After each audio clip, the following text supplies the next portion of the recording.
Before I started with my content, I would like to introduce myself first. My name is Siti Sofiya Bt Muhamad Rozidi, and now I'm going to explain about the background on these two companies, which are Sime Darby Property and Mahsing Group Berhad. So basically, the type of industry of Sime Darby currently operating as a publicly traded government-linked company and known as GLC and state-owned enterprise SOE. Meanwhile, for Mahsing Group Berhad, they are operating as a real estate developer and plastic product manufacturer. Sime Darby Property was founded on 2007, which is 15 years ago. For Mahsing Group Berhad, it was founded in 1965, roughly around 57 years ago, and still going strong until now. The headquarters of Sime Darby Property is located at Arah Damansara, Petaling Jaya, Malaysia. In the interval, Mahsing Group Berhad headquarters is located at Kuala Lumpur, Malaysia. Now I will explain the solvency ratio of Mahsing compared with Sime Darby. I'll be using the latest ratio, which is on year 2020 for both companies. Mahsing has a high degree of liquidity. Based on its current ratio, it has 3 ringgit and 40 cents of current assets for every 1 ringgit of current liabilities. Its quick ratio points to adequate liquidity even after excluding inventories with 2 ringgit and 83 cents in assets that can be converted rapidly to cash for every 1 ringgit of current liabilities. However, Mahsing cash ratio is less than 1 ringgit, which is 90 cents. There are more current liabilities than cash. It means insufficient cash on hand exists to pay off short-term debt. Sime Darby is in different position. The Sime Darby current ratio of RM 2 ringgit and 32 cents available to cover every 1 ringgit of current liabilities. The quick ratio suggests just sufficient liquidity position with only 1 ringgit and 5 cent liquid asset for every 1 ringgit of current liabilities. But Sime Darby cash ratio is less than 1 ringgit, which is 24 cents. More dire liquidity position compared with Mahsing. It means insufficient cash on hand exists to pay off short-term debt.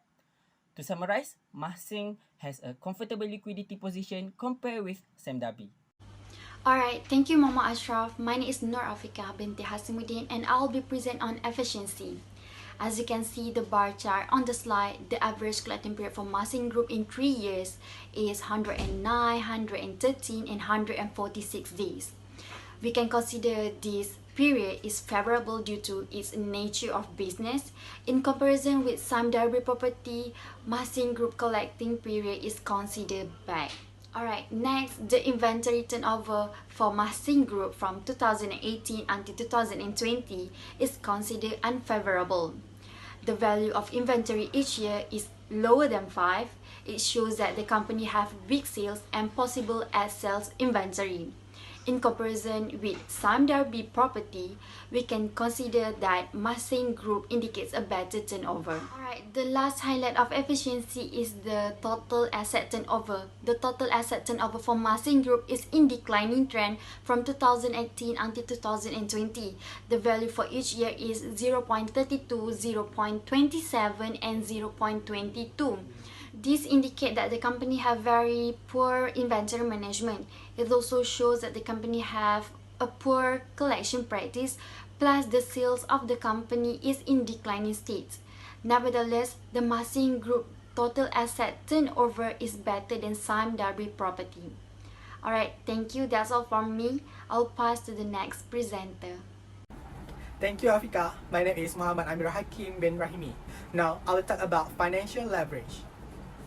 The Mahsing Group's total debt ratio is in a rising trend. It specifies that the company is in a safe condition. The Sime Darby Property have a better total debt ratio compared to Mahsing Groups.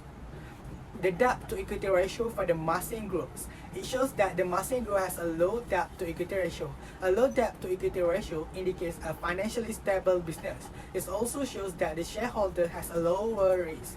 In comparison with the Sime Darby Property, Mahsing Group have a lower debt to equity ratio. The equity ratio for the Mahsing Group is showing an increasing and decreasing trend from 2018 until 2020. It shows that the company will have financially stable in many years. It's also displayed that the company have a good outright ownership in the business. The situation also may result in a better long-term solvency positions. In comparison with the Darby property in 2020, the equity ratio is likewise the same. The time interest earned for the Mahsing Group is decreasing every year.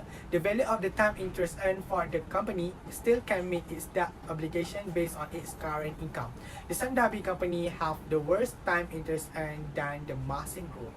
Assalamualaikum and hi everyone, my name is Nurul Izzah binti Ramli. So let's move to profitability ratio. So as we can see in the table here, from 2018 to 2020, Mahsing Group's gross profit margin is in a rising trend.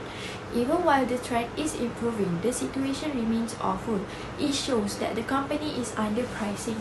However, this company has a better gross profit margin than Darby property. For the net profit margin, Mahsing Group is in a downturn trend where the company is making less money per price of sales. Darby property have a better net profit margin, which is 1.08. For the return on asset, Mahsing is better than Darby property, even though their return on asset indicate a decreasing trend from 2018 to 2020. From this result, we can see that the company might have over-invested asset that failed to generate revenue. The return on equity of Mahsing shows a decreasing trend from 2018 to 2020, where the company might have become inefficient at creating profit and increasing shareholders' value, but their ROA is significantly higher than Darby property.